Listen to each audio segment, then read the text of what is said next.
My life is a wreckage. Every dream, every plan, everything I thought I had earned, it's just gone. I sit here staring at my reflection, a bloated, defeated version of the woman I once was, and all I feel is a profound, bitter injustice. They say karma has a way of coming back around, but this feels like a cruel, twisted joke designed specifically for me.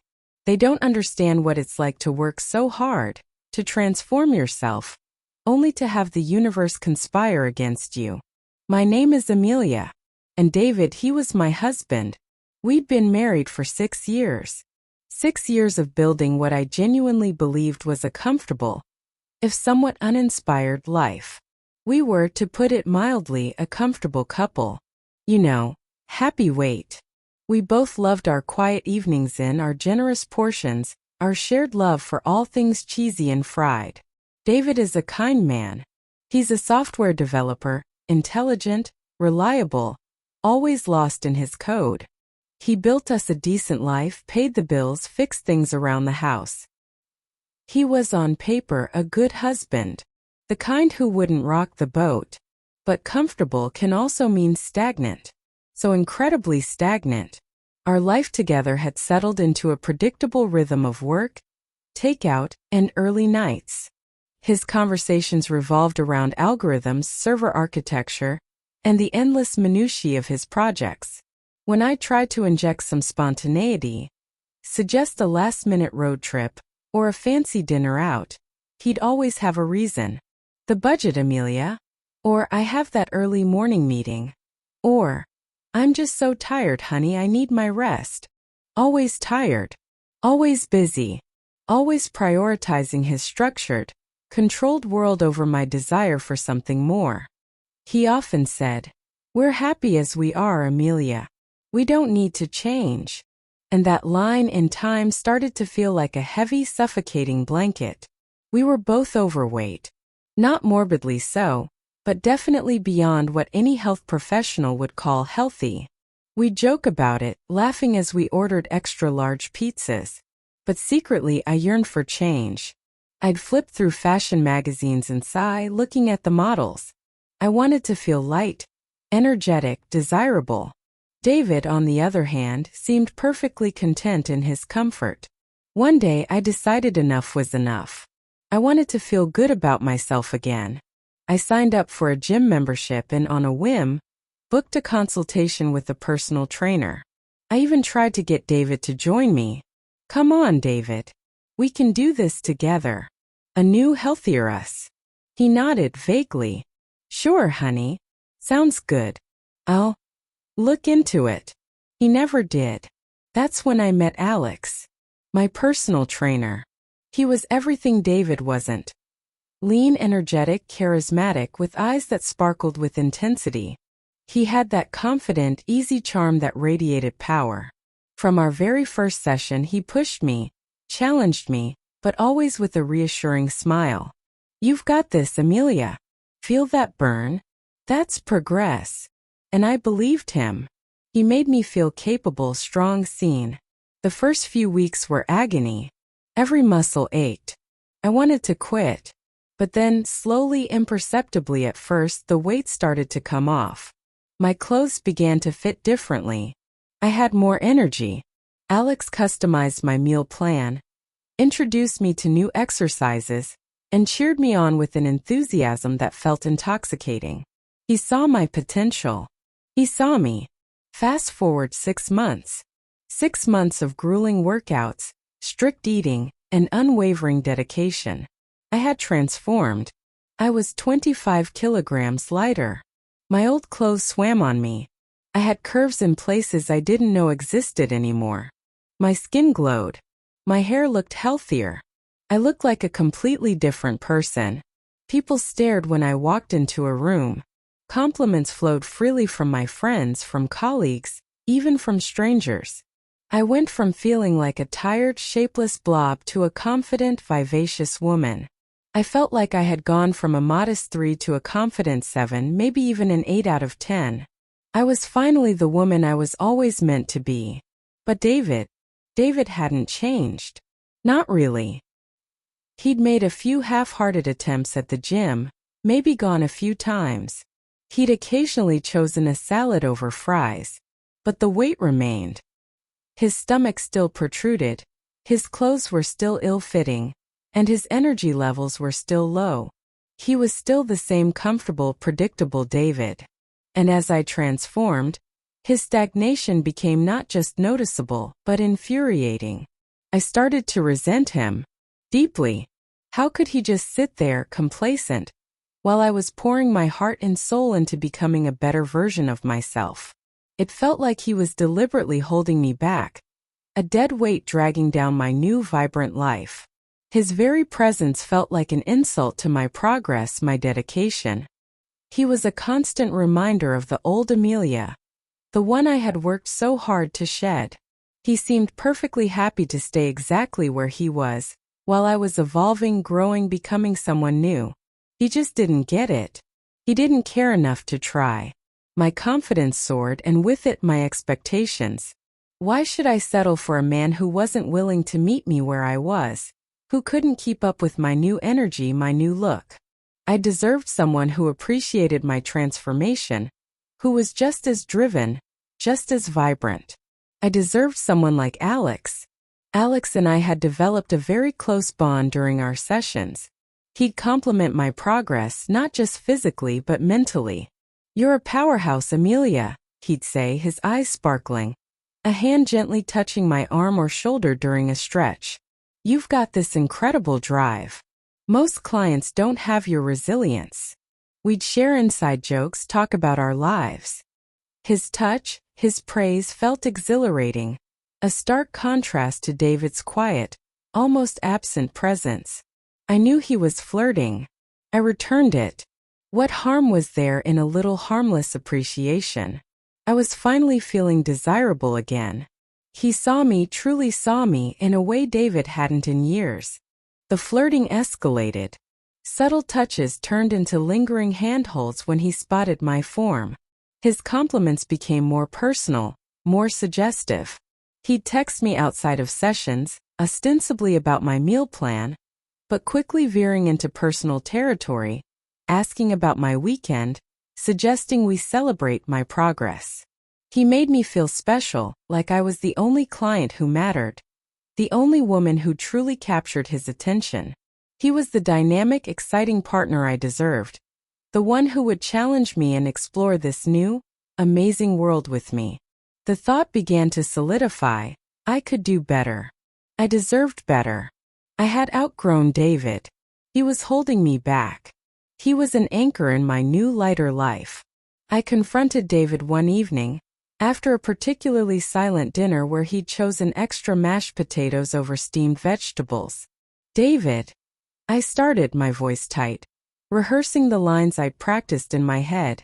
I can't do this anymore. We've grown apart. I've changed. I need someone who can keep up with me.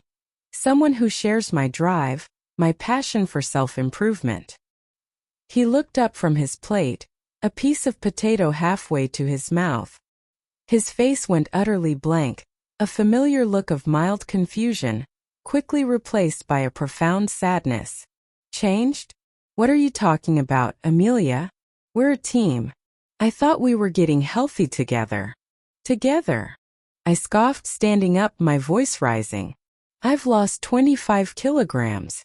I'm in the gym 5 days a week. What have you done, David? You're still the same. You're dragging me down." The words tumbled out, desperate, self-righteous, fueled by my new confidence and the belief that I was justified. He stared at me, his eyes now filled with the raw, agonizing hurt. "I tried, Amelia. I went to the gym a few times. It was hard. I got busy with work. I thought you were doing this for yourself, for your health. Not to leave me behind. You don't understand." I shrieked, tears springing to my eyes, tears of frustration, not regret. I deserve someone who wants to live life, to be vibrant. Someone who appreciates the new me. "You're just stagnant. I'm divorcing you, David. I'm leaving." He didn't argue. He just sat there, slumped in his chair, staring at his plate, the half-eaten potato cold on his fork, The silence was deafening, suffocating. I packed my bags that night and left. He didn't try to stop me. He didn't even look up as I walked out the door. The familiar quiet of our home was replaced by the vast, echoing silence of my newfound freedom. I moved into a small, chic apartment, a temporary stop before Alex and I found a place together. My new life had begun. Alex was there for me, celebrating my freedom, my bravery. He told me I was beautiful, inspiring, incredible. My new world was going to be everything I dreamed of. But then the cracks began to show. Small things at first. He was harder to pin down. His texts became less frequent, less effusive. When I suggested we spend a weekend together, he was always swamped with clients or had a big competition coming up. I started noticing the way he interacted with other women at the gym. The same intense eye contact, the same lingering touches, the same suggestive compliments. He had a different pet name for each of them. "You're a warrior, Sarah." "Incredible drive, Jessica." I saw him with a new client one afternoon, a woman who had clearly just started her fitness journey, looking exactly like the old Amelia. He was leaning close, his hand on her lower back, whispering encouragement, making her laugh. It was my Alex, doing my routine. For another woman. My heart sank. A cold dread seeped into my bones. He wasn't special. I wasn't special. I was just another client. Another project for his roster of vulnerable women looking for validation. He didn't take me seriously. He didn't see me as a partner, a future. I was just a fleeting conquest, another notch on his perfectly toned belt. The realization hit me like a physical blow. He didn't appreciate me. He appreciated my willingness to be flattered, my naive belief that I was unique. He had a whole roster of Amelias. The heartbreak was devastating, worse than anything I had felt with David. At least David was predictable. Alex was a charming lie. I felt used, foolish, utterly humiliated. All that hard work, all that sacrifice, all that transformation. For this? For a man who saw me as interchangeable? The depression hit hard. I stopped going to the gym. The thought of seeing Alex, of seeing other women getting my attention, was unbearable. I started ordering takeout again. The healthy eating habits I'd cultivated vanished. I binged on comfort food, drowning my sorrows in pizza, ice cream, and sugary drinks. The weight crept back on quickly, insidiously. First 5 kilograms, then 10, then 15. My new clothes became tight, then impossible to wear. I was back to my old size and then some. My skin broke out. My energy plummeted. I was in a worse physical state, and certainly a worse emotional state, than when I had started this whole journey. The confidence that had once soared was shattered. I felt like a fraud, a failure. I retreated into myself, rarely leaving my tiny, chic, now lonely apartment. My friends, the ones who had cheered me on during my transformation, started calling less. I didn't want to talk to them anyway. They wouldn't understand. They would judge me, just like everyone else. One particularly miserable evening, alone with a large pizza, I found myself doing something I swore I'd never do. I opened social media, and I searched for David. His profile was still public. I scrolled through his recent posts, morbidly curious about his new sad, lonely life. And then I saw it. A picture. David. But not the David I knew. Not the overweight, quiet, predictable David.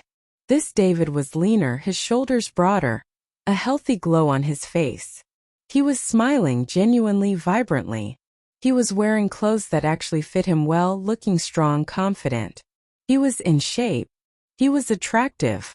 The old Amelia had been right. He could be attractive. He just hadn't been for her. And then I saw her, standing beside him. A woman. She was beautiful, undeniably so. Slim, radiant, with bright, kind eyes and a genuine, easy smile that reached them. She was laughing, looking up at him with an expression of pure adoration. Her arm was linked through his. She was wearing a simple, elegant dress, nothing flashy, but it somehow radiated more confidence and charm than all my designer clothes combined. The caption under the photo: celebrating 1 year with my amazing partner Sarah. So grateful for her love, support, and for always pushing me to be my best self. Best year of my life. My heart hammered in my chest, a sickening drumbeat of pure agony and crushing defeat. Sarah. A new Sarah. Not my Sarah, not a friend who would commiserate. A new beautiful Sarah. He had moved on. He had gotten into shape. He had found someone better. Someone who loved and supported him, actively, genuinely. Someone who saw him, not as an algorithm or a burden, but as an amazing partner. And she looked better than me, even the new Amelia I used to be. She was everything I tried to be, effortlessly. The irony was a cruel, bitter poison. I had abandoned him, the stagnant one, only for him to blossom after I was gone. I had chosen fleeting excitement, only to find myself utterly alone, and worse off than when I started. He was thriving, and I was a disaster. All because I thought I deserved better. It's not fair. I worked so hard. I transformed myself. I just wanted to be happy, to be appreciated. And now I'm here, heavier, lonelier, and more broken than ever, watching him live the life I thought I deserved. He got his revenge, and it was devastatingly effective. It's truly, utterly unjust. And I'm left to pick up the pieces of a life that feels like it was cursed from the start.